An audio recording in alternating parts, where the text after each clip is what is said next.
This episode is brought to you by Athletic Greens. And everybody, I use Athletic Greens every single day. And at the beginning of the year, I decided to prioritize better gut health. I wanted to have more energy, an optimized immune system, and I wanted to take a supplement that actually tastes great. Go figure. So what is this stuff? With one scoop of delicious AG1, you're absorbing 75 high-quality vitamins, minerals, whole food source superfoods, probiotics, and adaptogens to help you start your day right. Tons of people are taking some sort of multivitamin, and it's important to choose one with high-quality ingredients that your body will actually absorb. Right now, it's time to reclaim your health and arm your immune system with daily, convenient nutrition. It's just one scoop and a cup of water every day. Really, that's it. No need for a million different pills and supplements. And guys, look, I've done the same thing. I've gotten all these pills and trying to take everything all at once. I've ended up taking 75 pills. All you need is AG1. That's it. No need for a million different pills, supplements to look out for your health. It's just AG1. To make it easy, Athletic Greens is going to give you a free 1-year supply of immune-supporting vitamin D and 5 free travel packs, which are clutch, with your first purchase. All you got to do is visit athleticgreens.com/DLB. Again, that's athleticgreens.com/DLB to take ownership over your health and pick up the ultimate daily nutritional insurance. Hey, everybody. I don't know what is happening right now with Stugotz. He seems... You are happening. ...darkly enraged. He came in for some reason...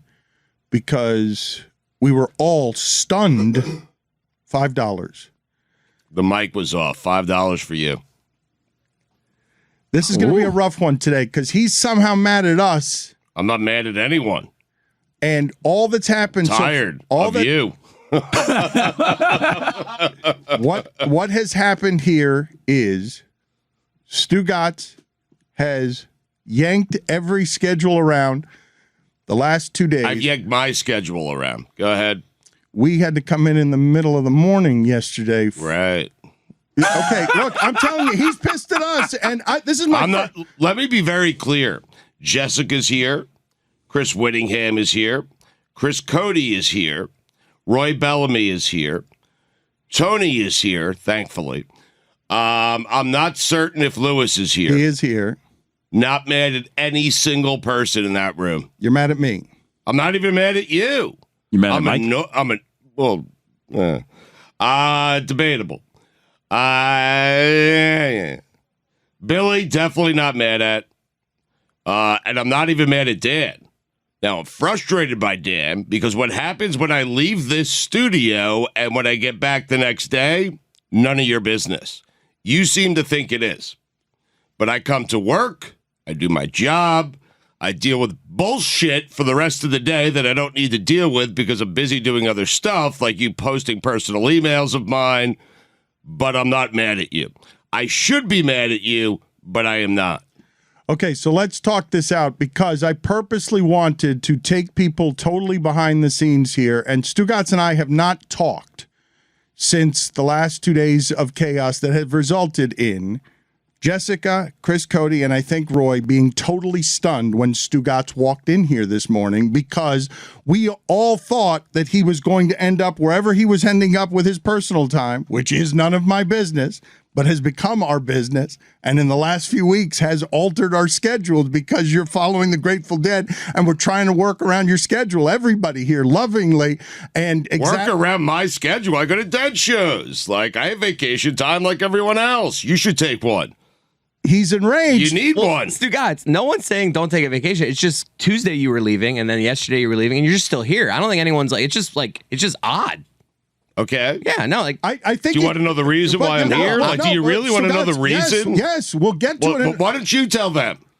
I want to set up for the audience what's happened this morning. You're spitting so much fire and no one knows why you might be mad at me. And I'd just like to set up for the audience. We are having our first conversation today in this very long marriage as Desus and Mero break up. We are having this first conversation of the day to find out what just happened that made Stugotz have to come in here on the air. And when Stugotz came in, I simply closed the door because I didn't want us to have interactions with each other until they were on the air so the audience could find out with us, like, what happened and why is Stugotz here. But when I closed the door in Stugotz's face, he muttered something that was pissed off. And he is mad at me because I made a mistake yesterday, and he sent me a record locator with his flight canceled from Fort Lauderdale. I thought I did the wrong thing. I thought I had permission to always make content that Stugotz never cares. He's always in on the joke. It's always funny. And what was my response to that, by the way? Look, man, I made a mistake, and I'm sorry. And I know, but did I say I understood? Like, I understood what you were going for. I understood it. I get it. I'm okay with it. Didn't I say that to you? Yeah, yes. But you just said that you were angry because I posted a personal email, and I'm mad. Oh, no, that was just, Okay, I'm mad at myself. Gravy on top. Okay, but I worry about Stugotz because his hamstrings are hurting. He's taking a lot of flights. I think he still thinks he's 24 years old, and his voice is cracking. And I simply worry about Stugotz because I love Stugotz. And so sometimes I probably annoy him being parental, but he's running hard. I worry about you. And I didn't understand what happened with his schedule yesterday. And I don't think anybody did. And it kind of played out on the air. I mean, right. But when you didn't end up getting the flight from Fort Lauderdale to Chicago. Yes. And you're emailing or you're texting Miami to Chicago. What, any of the flights yesterday that you didn't get out to Chicago. Nobody understood how it is that you didn't get out. And nobody understands how you're here today when you had the last 2 days off. So, I did have the last 2 days off. Or you were gonna be in Chicago. You were asking to do the show by Zoom from Chicago. I was asking to do that. I don't know how in the weeds you want to get here, but I was asking to. That was the plan.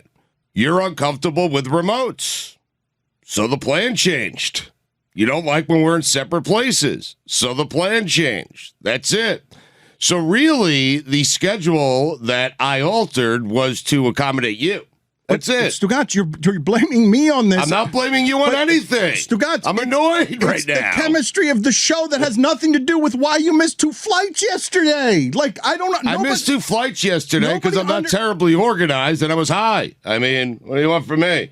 You were bragging on air. I can leave 60 minutes before, buddy. I got it down pat. I'm trying. As you're leaving, I'm sitting there telling you the valet's closed. You're going to miss your flight. Get out of here. I'm trying. And I called back in later during Mike's show, and I said Dan was damn right about the valet, and it pissed me off. And then that threw my day into a tailspin.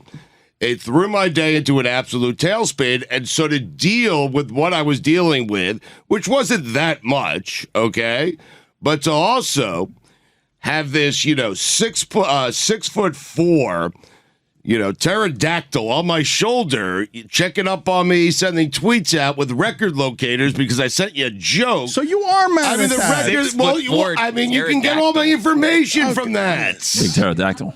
Pterodactyl. I don't know why I chose that. It was weird. I know. Well, he is. That's what he visual. is. I'm picturing it. Now listen, I love Dan. Dan is a very, very good, caring friend. I'm saying this seriously. But you can't, we're now 20 years into this. That part of it can be annoying, and it wears on me sometimes. And so occasionally I'm going to come in and I'm going to be in a bad mood, and I'm going to spit fire at you, and I'm going to continue to do it for the remainder of the day. Okay, that probably isn't the best way to do this show, but if... maybe for the next 5 minutes. Maybe the next minute. I was hoping that we would get the comedy out of what happened to your day yesterday. Came back for the lighter. We got the joke. There it is. All right. Got a blue one. Oh, nice. I needed stress eaters. But you know what? It's me. So, I know I'm set up to do the winning, but I'm going to say it again. I don't think you're aware of what it's like to be somewhere and know that you're not happy and know that you're disappointed, and you can't be here to talk to you and kind of get you through it. That for me, after 20 years of doing this, because I know how much you care about the show, I know how much you care about me, that part hurts. It hurts me that we can't figure out how to do a goddamn remote around here. But that's not our fault. It tends to be yours because you can never get the timing and technology right. Okay, so it's my fault. No, but there it is. I'm protecting the show, not myself, Stugotz. Whether you're here or not, we'll do the show. It's more fun always, and it's better when you're here, period. My bad. For me, it's a bottom line. It's always better when you're here. Period. Hard stop. Now, you want to live your life elsewhere on remote, I understand, but the show's going to suffer, and my allegiance has to be to the audience there because this is the business. I understand that. Have you and I not been aligned on what's the best form of this show and what's best for the audience for 20 years? You're mad at me today because you couldn't do the show the last 2 days from somewhere else, and I'm trying to get the comedy out of you couldn't get there is the reason you weren't able to do it. You couldn't fly there correctly because you're Stugotz. Like, I'm trying to get the comedy out of it, and a lifetime of resentment is coming out because we're Jesus and Marrow. You said it, not me. Hey everybody, it's Mike Ryan, and I'm here on behalf of Drinking Beers with Friends. During the summer, making memories, but not just any beer. No, a light beer that actually tastes like beer. I'm talking about Miller Lite, folks. With great taste and only 96 calories, Miller Lite is brewed with beer lovers in mind. Miller Lite is for those, like me, who want their light beer to taste like beer, because light beer should. It shouldn't taste like water. It should taste like beer. This summer, have more fun with the Beer Lovers Light Beer, the great tasting 96 calorie Miller Lite. There is just nothing that tops the feeling on a hot day of taking that first sip from that beautiful white can. So the next time you're getting ready to enjoy cold ones with your crew, go to MillerLite.com/Dan to find delivery options near you. Or you can pick up some Miller Lite pretty much anywhere they sell beer. It's Miller time. Celebrate responsibly. Miller Brewing Company, Milwaukee, Wisconsin. 96 calories and 3.2 carbs per 12 ounces. Dan Le Batard. Enough with the DJ Khaled collaborations with people that are hot right now. Yeah. We want to see DJ Khaled work with some of the great singers of yesteryear. Can you imagine how great it would be if DJ Khaled started bringing out special guests onto the stage, and one of them was Bryan Adams? Hey everyone, it's Liza Minnelli! Stugotz. Barbara Streisand, yeah! Elton John, it's your song! Andrea Bocelli! Another one, Tony Bennett! Frankie Avalon! Thomas Dolby is blinding you with science! This is the Dan Le Batard Show with the Stugotz.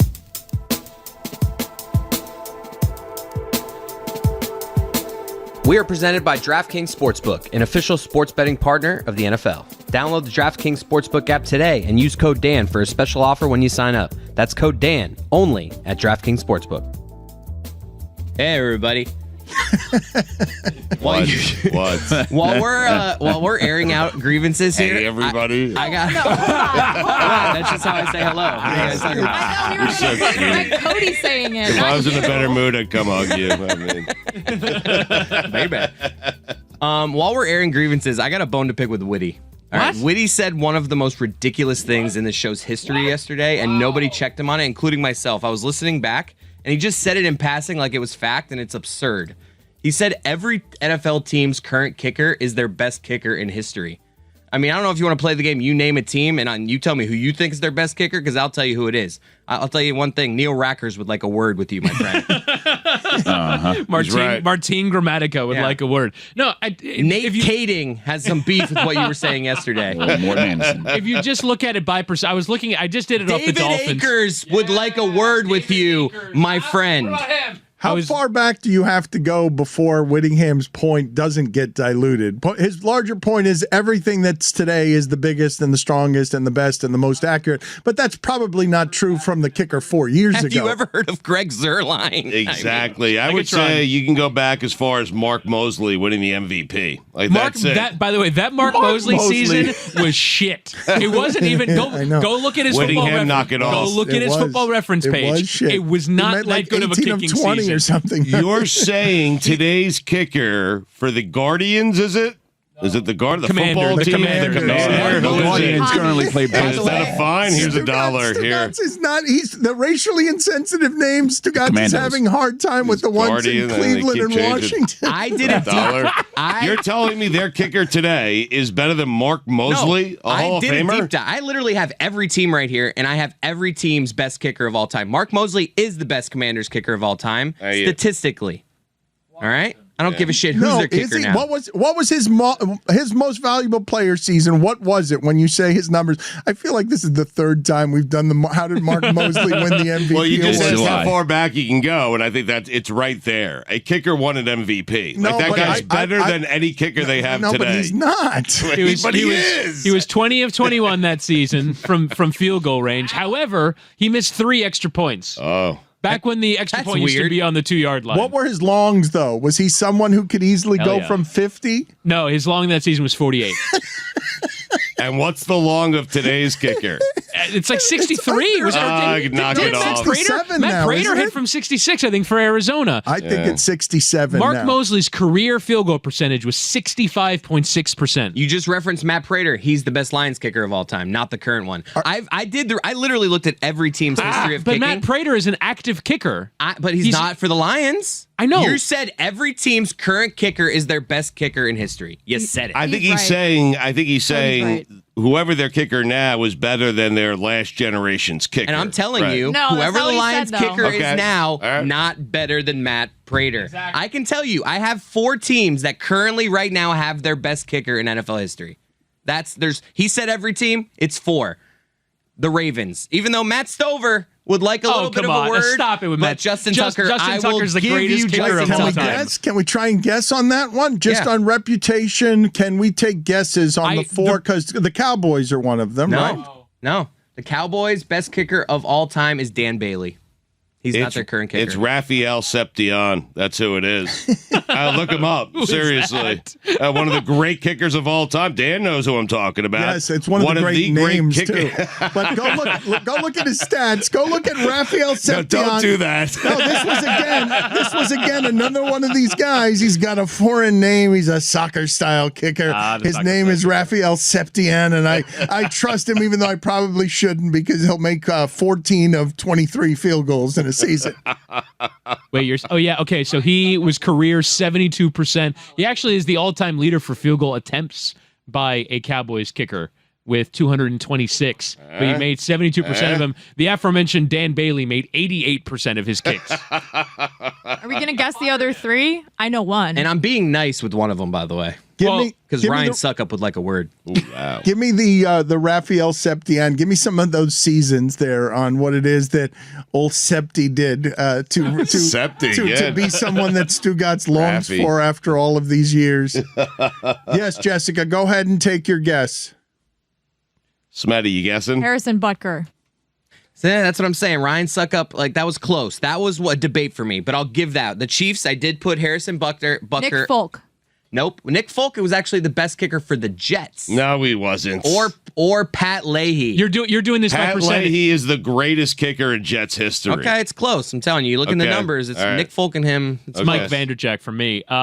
He's good. Mike Vanderjagt and Adam Vinatieri are the Colts' best kickers of all time, not their current kicker. Are you ready to take the L here? Adam Vinatieri, I'll give you. Adam Vinatieri is an all-time legend. Blankenship is blanking shit. All right, let me tell you that much. So the Dolphins' current kicker, I believe, is their best kicker of all time, Jason Sanders. That's the reason why I said it. Lindo Mare would like a word. Oh, come on, dude. Lindo Mare was not better. Than that. He was not better than Jason Sanders. How are you doing? Are you doing this by percentage, or are you doing this by how you feel? By greatness. Oh, stop it. I'm doing this by career points. I'm doing this by career points. I'm doing this by most points accumulated with those teams. That's not the way to do it. That's how I do it. That's their job, is to get points. This is a Chris Cote advanced metric. Mason Crosby. No, but you're doing this wrong. He's the current. He's doing it by points. What? Right. That's absurd. I think I'm with Chris. Please. No, it's accuracy. It's got to be based on what I want. Some of those Raphael Seption seasons because. So you're saying Blankenship is the best ever with the Colts, better than Adam Vinatieri? What's his percentage? I don't give a shit what his percentage is. That's what Adam bleeping Vinatieri. Have some respect. Vinatieri's the Patriots. Vinatieri's last season was shite. Are you telling me? Yeah, his last season when he's 74. I know, but it counts against his percentage. But today's kicker for the Patriots is better than Adam Vinatieri. I don't know. I'm gonna you knocked it off. He's won 6 Super Bowls. What are we doing with Chris Boswell here? Gary Anderson would like a word. Why would all these people like a word? they have beef. Yeah, they don't have words. They haven't been talking. I'm not going over there to get any of those words. Like what? So the room that you have me going into of kickers, this cocktail party. Graham Gano would like a word. Nick Folk, by the way, who is the current Patriots kicker, is their best kicker of all time. No, he's not. He's made. You know better. You know better. Yeah. Adam Vinatieri, you fool! Nick Folk has made 91% of his field goals with the Patriots. Goskowski was at 87. Do it in the Super Bowl. Vinatieri was at 82. How many though has he attempted? Do we have a baseline that it has to I don't be know. a certain amount? I would say it's a minimum. He's 7 for 8. It's a minimum of 2 seasons for me, I would say. So Nick Folk has had 3 seasons with the Pats. He's 76 of 84 all-time field goal for the New England Patriots. Who's the Bucks kicker right now? Martin Gramatica would like a word. How about the Cowboys? What you said was ridiculous. Who is the former Florida State kicker that they took early? I thought he was going to Scott Bentley. Roberto Aguayo. I thought he was going to be the best kicker of all Why do time. you bring up FSU? Who's the Raiders' best kicker of all time? Their current one. Sebastian Janikowski would like a word. Really? That's a good name, man. I want to go back further than Chris every time. Raphael Septien, by the way, his first season with the Cowboys was 16 of 26 from field goal range, 61.5%. Raphael Septien in a season missed 4 extra points. This again before they moved it. No, he's not asking for a word though. There was an 11 of 17 season in there. There was a 19 of 28 season in there. So no Chris Boynell. This is just us saying funny kicker names. great. That's all By the way, it is. the Tampa Bay Buccaneers' current kicker is Ryan Suckup. He's their best kicker of all time by percentage. What? Were you put Connor Barth would like a word. By the way, Robbie Gold, the best kicker in all time for 2 franchises: 49ers and Bears the and Bears. Niners. Yeah, I mean, all timer. Yeah. Kevin But he's not the Butler would Bears. like a word. Not the Bears' current kicker though, Chris. So that's a point to you, Cody. I am not necessarily the current thing is the best thing guy, but on kicking, it's quantifiable. It's quantifiable how much better we have gotten at field goal kicking. I named I mean, obviously I'm being ridiculous with some of these, but it's not every team. Like it's most of the teams. Wait a Greg minute. though. Zuerlein was around like 5 years ago. Like he's got kickers 5 years ago can be like, I get you. In the 70s, they're kicking 47-yarders is like their longest. But what is the line? I do like this as a sports conversation because it's one of the dumbest ones we have all the time comparing athletes across a Even generation. Hauschka would like a word. You can keep doing that if you want for the rest of the show. If you want to just It's name fun. I tried it once. You funny should try it. Yeah. kicker names you can do for the rest of time. You mentioned the Rams. Greg Zuerlein, 82% with the Rams. Current kicker, Matt Gay, 92% with the Rams over 2 seasons. I have tried. They cut him. I will never get this conversation off the ground because Stugotz always clips it before I can. But at some point, we're going to have this conversation, and we're going to laugh at Michael Jordan the way we do now at Bob Cousy. No, we're not. You cut it off there every time I have it. We'll never laugh at Michael Jordan. No, we will never laugh at Michael Jordan. I can never have the conversation, but the way we make fun of Babe Ruth would strike out 1,000 times against Clayton Kershaw if they faced each other 1,000 times. At some point, and I don't know how many years it has to be, it'll be that for Michael Jordan also. And when it comes to kickers, I ask you genuinely, I don't know how we do this empirically. You're doing it mathematically. You're doing it by percentage. But at what point do I have to go back and I can say of kickers, this version of them is so good at this and perfecting it that this is the best crop across the league? Because he's not that wrong. He's wrong in a couple of instances, but he's ultimately not going to be that wrong. He's gonna get 10 wrong or 12 wrong, but at some point it'll be 0. I do think the difference between the Michael Jordan example and the Bob Cousy example is racial integration. I feel like that's an important thing to factor into the conversation, but I do think that basketball already looks so much different than modern basketball that I wonder in 30 years' time, once we continue to look back at that footage, it's just like, wait, the entire paint was crowded the entire time? He didn't make threes? What is that? What they'll look back at is him dunking on Patrick Ewing. Yeah. I mean, knock it off. It's the name, too. Bob Cousy just sounds like a goofy name. The thing, though, with Stugotz and the Michael Jordan obsession is that because this revolution happened right in front of our eyes mathematically, and Steph Curry is better at a more valuable shot and is the best ever at a most valuable shot, and we didn't know, like, the sport just changed right in front of us. If Curry wins a title or two, or even if he doesn't, we may look back on this time as, Steph Curry was better than Michael Jordan. No, we won't. I know. Right. But we might. You know what I mean? Will. Like, yeah, I mean, you might in your room by yourself, but no one else will. I know, Right. but when you do... I'll be out with the regular folk. We'll be all talking about Michael Jordan being the greatest player to ever play. But if I wanted have fun with your Curry conversation. If I wanted to have the viral conversation about who's a better player, because everyone's doing their top 50 lists on rankings of best players of all time, and Steph's still playing. Right. Like and Steph quiet, Got 4. he can win more. Yeah. Stu, seriously, what happens if he gets to 7? I believe his NBA Finals record is 4-2 at the moment. 4-2, Yeah. So he gets to 7. What do you mean? With 7 titles, he's 7-2 in the NBA Finals. If he doesn't lose again, Michael was 6 for 6. But if he just keeps winning, if he keeps so Steph is penalized for making 2 more than Michael Jordan. Or 7 more? minus 2 is 5. A 6 minus 6 is 0. But it's still 6, if you know what I mean. But Michael Jordan missed the finals in all of the other seasons that we're talking about. The seasons leading up until he it. won 6. No, that's because he left basketball. He would have had 8. So, I mean, think about it that way. Josh Scobie would like a word. Who's the Jags kicker right now? I don't know, but I guarantee you when I look up his percentage, it will be better It's the guy than that, Josh it's the guy that Scobie's. Urban Meyer kicked, Baby Lambo or isn't it? something? I knew Jess would like that one. Stugotz. Again, Josh Lambo, current kicker, 92% from field goals. First of all, I see Josh their depth Scobie, chart. 81%. I don't even think he's on their team anymore. As far Looks as like he only has 18 I- attempts, though. I believe he is suing them. No, everybody's suing Josh everybody Lambo now. has 83 attempts. All right, I can't see. It's Chris. Scobie. Best No, it's kicker not. ever. It's It's not. Scobie. It's not Thank Kai you. Forbath. Stugotz gets it. It's not Mike Hollis. It's not John Carney. John Carney. Jason Elam would like a word. Matt Prater is the best kicker in Broncos history. I'm not having that. Joe Netney. Do you know how funny it is? It's Rich Carlos.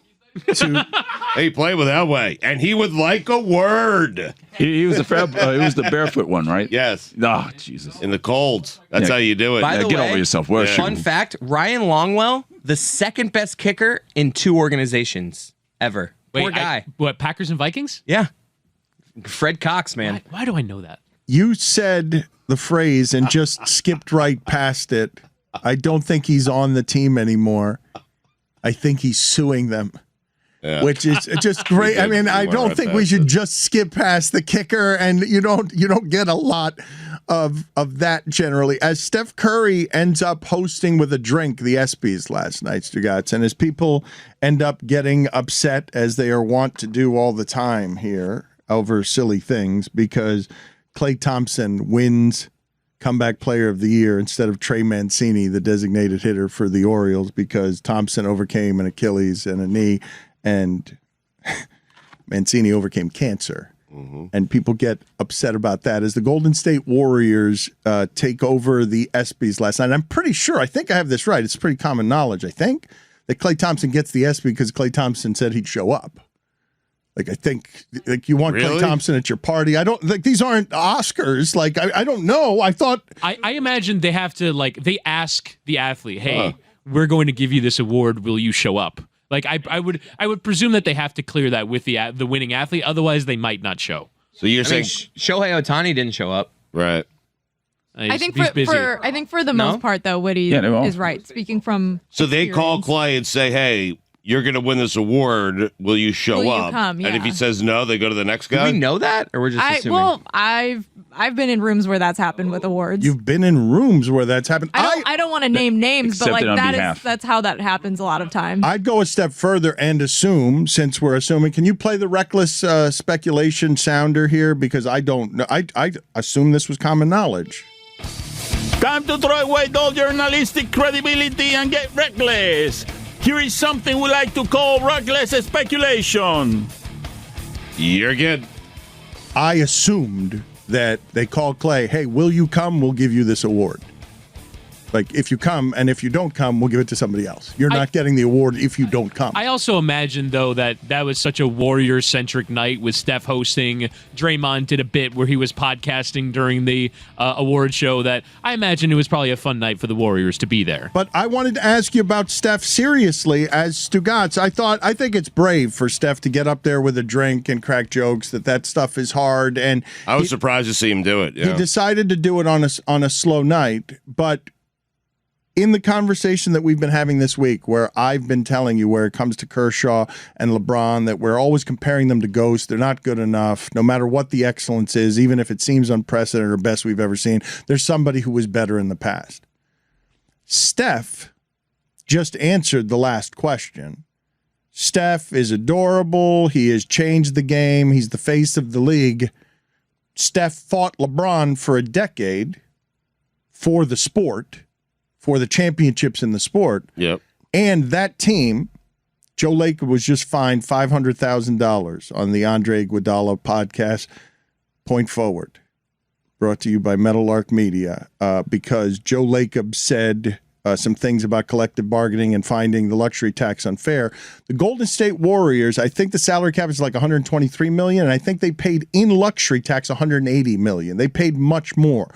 The Warriors don't care about the luxury tax. They're one of the few teams that don't. They have an advantage. They have the best player by not caring about who makes threes, and they have an advantage that is sizable money advantage, arena advantage. It's why Lacob says light years ahead, and he laughs at your $500,000 fine. He'll talk about whatever the bleep he wants to talk about. And if he can even get the NBA to move slightly on the luxury tax, then it will have been worth the $500,000 that he just paid.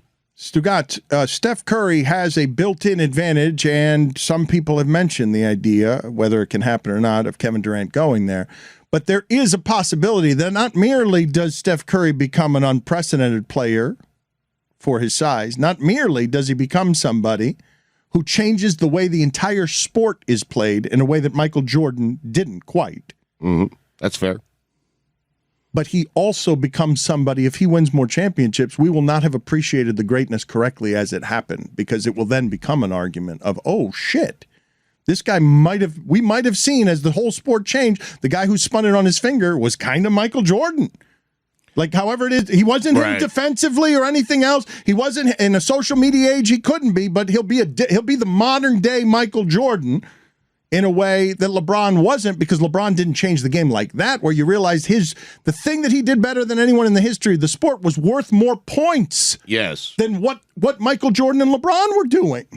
But Steph, so I think what's going to work against, I understand what you're saying, if he gets to 7, if he gets in that territory, I think what works against Steph a little bit is he was already on an all-time great team, won a championship, and then that recruitment of Kevin Durant, like winning the titles with Kevin Durant, Jordan didn't want Barkley around. Like, he was fine. I got Scotty, that's enough. Like, people are going to use that against Steph. And that's fine, and that will be your grandpa's take on how you say my time was better. But I'm saying we're living the time. I'm actually talking at the take I'm going to give to my grandchildren. Yes, that's what I'm doing right now. And you'll be able to make the argument, but it's at some point, Michael Jordan will age out of this conversation, whether it's 10 years, 30 years. You say he won't, but at some point, somebody's going to come and get it, or are we just going to have them all playing ghosts for the rest of time, where Steph Curry's never going to be allowed to be good enough, because it's always going to be the memory of the undefeated GOAT Michael Jordan, who had the 9-part documentary. I think there will have to be someone who wins on that level, that 100% record in the finals that always gets tossed around, where you are the best player in the league, undisputedly. You go win the championship. You're the finals MVP. You're the best player. You make the clutch shot every single time. And Michael Jordan did not make the clutch shot every single time, but in our memory, he did. And he never struggled in a playoff series in our memory. But he did. He struggled at times in playoff series. I remember all that, though. I know his career is not perfect, but when people talk about Michael Jordan, that is not factored into the consideration. There was no struggle. There was no imperfections at all when people who love and admire and revere Michael Jordan talk about him. And Jessica, what are you rolling your eyes about? I don't think that's true. I think that's all part of his story, too. That's what made him so interesting at the time. Yes. Was that he quit for a year. I really do think that Michael Jordan is viewed to such a degree that he was perfect. They never made mistakes. That the memory is undefeated. Correct. The memory of Michael Jordan loses to no one. If he hadn't retired 2 times, he would have won 8 straight championships. But he would have. But we don't know because he would have. But he quit for a year and a half. So but I do know. I was there. I was watching it, and I know what would have happened. I was there. Like Elijah never won titles when Jordan was playing. I was and then in he won Chicago 2. Stadium. I mean, no one won titles because Michael was hogging them all up. I mean, that's it. But we've seen. I mean, Dan would tell you. I'm sorry. I know Dan doesn't like to do this, but if Jordan doesn't quit basketball, he wins 8 consecutive NBA championships. What I don't and like, Dan knows it. Say it, Dan. Say it one time. You know it. Say it. Somebody. You know it. It is peak July sports radio. Oh, I love it. Oh, man. Dog days. Nugent would like a word. Dan Le Batard. If you see a photo of fries, do you reach for it, not unlike a pigeon flying into a sliding glass door? I'm not kidding you. I have been tempted in restaurants just walking past tables to grab somebody's fries. That hasn't happened to you guys? I've done it. You've done it to me. Have you done that thing on like actual photographs where you try to zoom in on it with your fingers and you just make a big streak across it? A bigger fry? Yes, I've licked my computer screen when it's on there. I love French fries. Stugotz. Who doesn't love French fries? I thought there's that was always someone out there. I thought that was the one thing America could agree on. I thought that was the one place where every citizen in our country would indeed be united across the 50 states. This is the Dan Le Batard Show with the Stugotz. Stugotz, the Trey Lance era has begun, it would appear, in San Francisco. The same agent for Tom Brady, Don Yee, who represents Jimmy Garoppolo, they are now allowed to seek a trade. Jimmy Garoppolo, it would appear, would be done in San Francisco. And Matt Lombardo is reporting that a team to watch for Jimmy Garoppolo, who's expensive, is the Miami Dolphins. This didn't make very much sense to me. Why? Even as McDaniel is somebody who comes from that system, because I don't happen to believe that Garoppolo expensive is better than Tua cheap. If I'm going to surround him with an offense, I believe that next year Tua can be at least Garoppolo.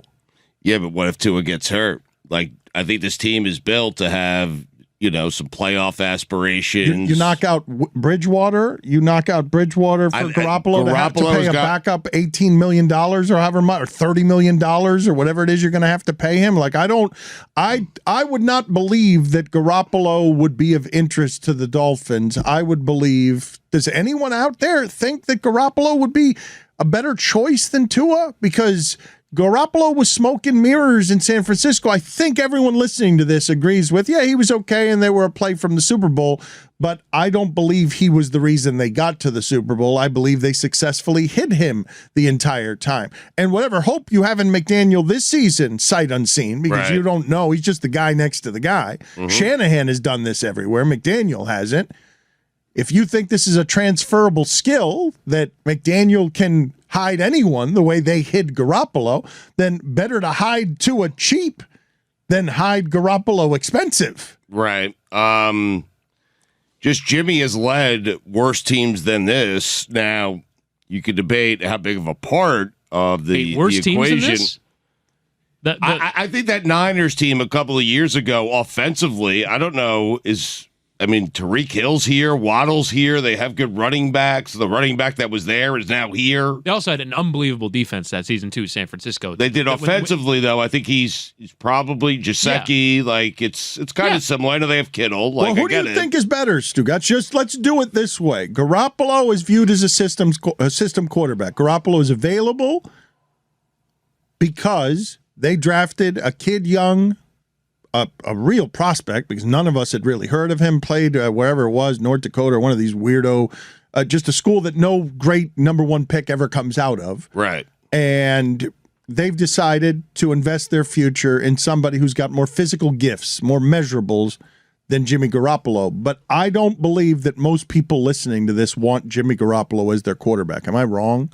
No, I think you're probably no matter right. who your Yeah. team is, if I tell you the best you can do for an expensive quarterback, what you're getting is Jimmy Garoppolo. You must be some kind of quarterback desperate if that gives you a huge amount of hope. He's the face of middle-of-the-road quarterback, right? If you have Jimmy G, you have a guy that you kind of want to get a better one, but he's not terrible, which is not a guy, like, to your point, you don't want to, like, that's not a guy you want to bring in as the answer. If he's like a fallback guy, it's not an answer. It's an expensive fallback. That's what I mean. So I understand what Dan's saying, but we don't know what Tua is. That's the problem. You can't pay that much for a backup. Like You're that, right. He's got to be your starter. I would have to imagine that in order to hold on. No, but to get a better draft pick, I think the 49ers are going to eat a large portion of that salary. They'll probably take on, if there's 18 million left, they'll take on 13 million so they can get a third or a fourth round pick for him, like the Dolphins did with Tannehill. I think Garoppolo was the highest paid quarterback in the sport. It might be even more than that, and I don't think you're going to get the Baker Mayfield deal. I was making up the $18 million number. I don't know what the number is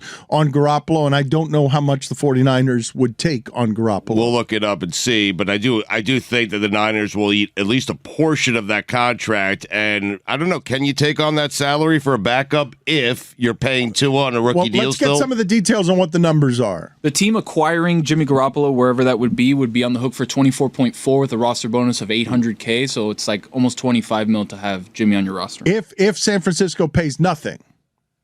If San Francisco covers none of it. So in the Mayfield deal, Cleveland paid $18 million to make Baker go away. Carolina is getting Baker for $4 million. These numbers end up mattering when you're dealing with a salary cap sport. Nobody is going to pay a giant amount of money for Jimmy Garoppolo to be a backup. If you're going to pay Jimmy Garoppolo big money, it's got to be a starter. But I don't think people are going to pay Jimmy Garoppolo big money. I think people are going to only take him cheap.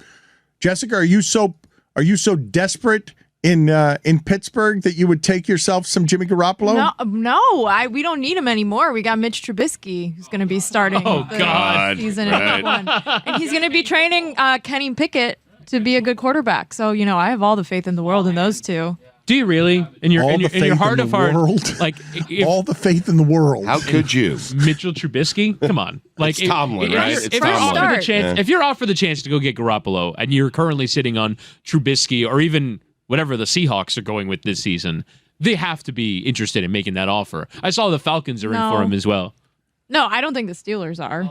Really? Jessica, they just drafted a quarterback in the first round that they probably will expect to start at the start of next season.